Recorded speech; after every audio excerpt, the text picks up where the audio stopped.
big companies, from auto companies to Walmart to foot and apparel companies like Nike or Coca-Cola in food and beverage, and many others are now not only thinking about this deeply, but imposing standards on all of their suppliers, which can number in the tens of thousands, and making requirements of them to ship them less packaging, less waste, more energy efficient, less toxic products and materials. This does not make them green companies. This makes them, because I don't even know how to define that. We don't have a standard yet for a green company. And nobody claims them to be green, including these companies. But that means that they're looking at both large and small things, and at the scale in which they operate, even small things can have a huge impact. I'll give you just one little story, and there's thousands of these. A few years ago, McDonald's eliminated the embossed golden arches on their napkins. Right? It's a little embossed golden arches. Probably no environmental impacts of embossing that. There's no toxic dyes or heavy metals. Maybe there's a little heat used in that embossing process. But what happened as a result? Well, it made the napkins 24% thinner, which means they could fit 24% more napkins in a box, 24% more boxes in a truck or tractor trailer, eliminating the need for shipping by the equivalent of about 100 tractor trailers a year, just from napkins. Now, that doesn't make McDonald's green. They're not green. But the point is they're doing hundreds and hundreds and thousands of these things, and so are most companies out there. We don't hear about them. They don't talk about them. You'd think that companies doing green things and having significant impacts would want to shout this stuff from the rooftops. But these, in fact, every company wants green stories to tell. Everybody feels they need to have one. But the reality is that green stories are hard stories to tell for three reasons. First of all, most of them are about doing less bad, right?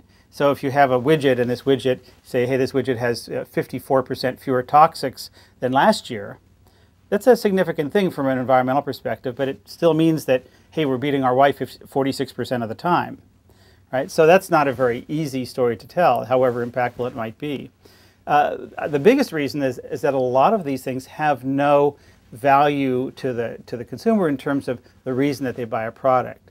So if Anheuser-Busch or Coca-Cola figures out how to wring out a third of the aluminum in an aluminum can, which they've done over the past decade or so, and if you think of that, consider the environmental impacts of mining bauxite to make aluminum, or the fact that manufacturing aluminum is so energy intensive, it's one of the top 3 or 4 or 5 greenhouse gas emitting industries, that's a significant thing from an environmental achievement. But they're not going to put a green seal on Bush and Bud. That's not why people buy the stuff. Or if Frito-Lay, or McDonald's or somebody who makes potato chips, sources potatoes from a processor that now uses closed loop washing. Instead of flushing the rinse water down the drain every time they wash a load of potatoes, they now recycle it and use it over and over, filter it, and and all of that, saving hundreds of thousands, maybe millions of gallons of water a year. Again, a significant thing from an environmental perspective, but they're not going to put a green label on a holster of fries or a bag of potato chips. So these are things that you can't always put on a hang tag or a label or a package or an advertisement. But the third reason is that when companies start talking about what they're doing right, they often unwittingly illuminate problems that the public didn't know they had. So a few years ago, I learned that Levi Strauss, which at the time was the largest cotton buyer in the world, had started sourcing 2% of their annual cotton buy organically. And I thought that was a really interesting story. I called them. I wanted to write about it. And they said, well, we don't want to talk about it. And I persevered, and I knew people there, and eventually I got them to talk with me about it. And of course, one of the questions I asked them was, why don't you want to talk about it? And they said, well, look at it from our perspective. When we go out to tell this story, we have to explain why we're doing this. First of all, that cotton is one of the hardest crops to grow, incredible intensity of pesticides and fertilizers and water. It's very hard to grow, and then we have to talk about the impacts of all that, those pesticides and fertilizers and the groundwater runoff, and the impact on worker health and safety, and how that affects the birds and the trees. By the time we tell that story, we risk our customers saying, so you mean 98% of what you make is bad for people and the planet? Why only 2%? Why not 5? You know, we're going to do campus boycotts so you commit to 10% organic cotton.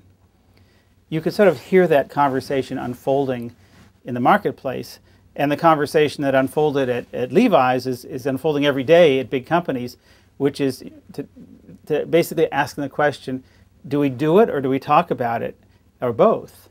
And if we talk about it, how do we talk about it? I think it's the responsibility of business to make products in a green way and make products that are perceived to be responsible, both in terms of the products themselves and how the company behind them operate. Companies can only go so far in terms of getting people to eat well or exercise or not abuse their bodies in any number of different ways, and not abuse the planet as well. But there's a lot that companies can do. Companies have tremendous communications clout, and a lot of companies I talk to say, well, the customers are demanding that. We're not hearing it from the consumer. Well, consumers buy lots of things that they didn't demand. It's things that we make available to them, that we convince them that they want.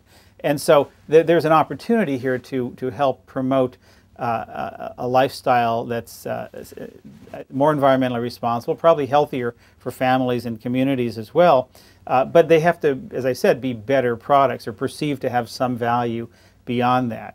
Now, people want to change without changing. When it comes to change, people love the noun, hate the verb, right? So it's very hard for people to really want to make dramatic changes in their life unless they see some specific improvement for themselves. So the unfortunate part, but it is the reality, is that when it comes to quote unquote saving the planet, it's really about what's in it for me first, and then the planet. So I'm not going to make a big change in my life. I'm not going to switch brands. I'm not going to go out of my way. Pretty much sure I'm not going to pay any more for the privilege of doing the right thing. I have to get something out of that. And maybe it's just pride. Maybe, and some people do that. Maybe it's a badge of honor, or maybe it's just self-satisfaction. But in more cases than not, it has to be some financial or performance or other kind of benefit. So I think to the extent that companies can help us understand what those benefits are and can in fact design products and services that aren't just greener but better, there will be opportunities here.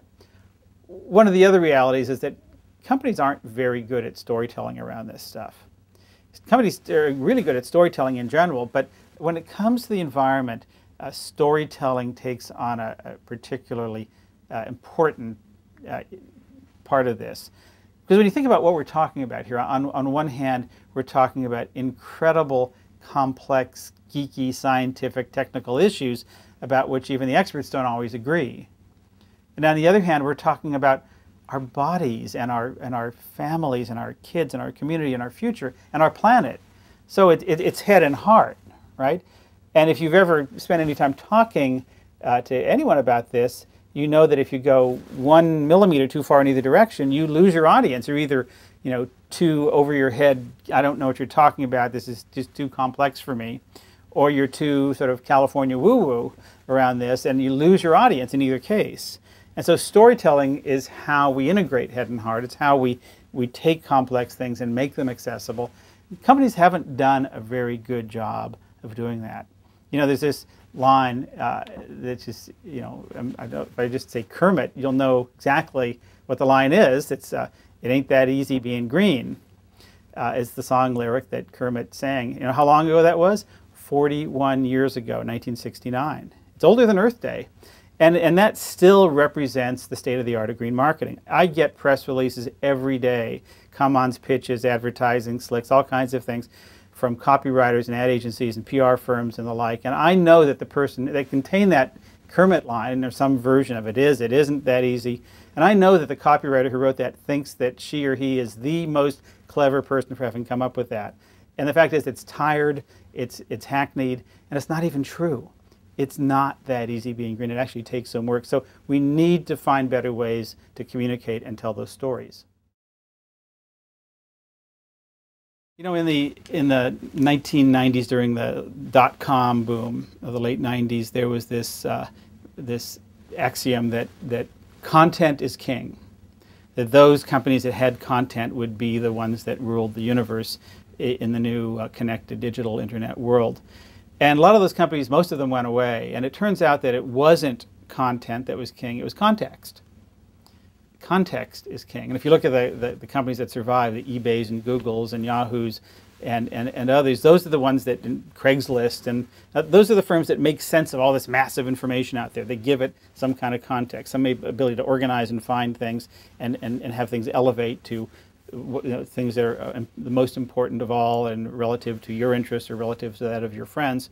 And so in context is what's missing here in terms of company storytelling. They want to know that something is good or better for the environment. They want to know the context. Because if you say, well, this is green and therefore you should buy it, and say, well, how green and what, is it really green, or how does it, is that part of is that the only issue this product has? And are you company, as a company, trying to say you're green as a result of that? So I think people want to know that you understand as a company what your environmental issues are. They want to know that you know your problems, that you've done your homework.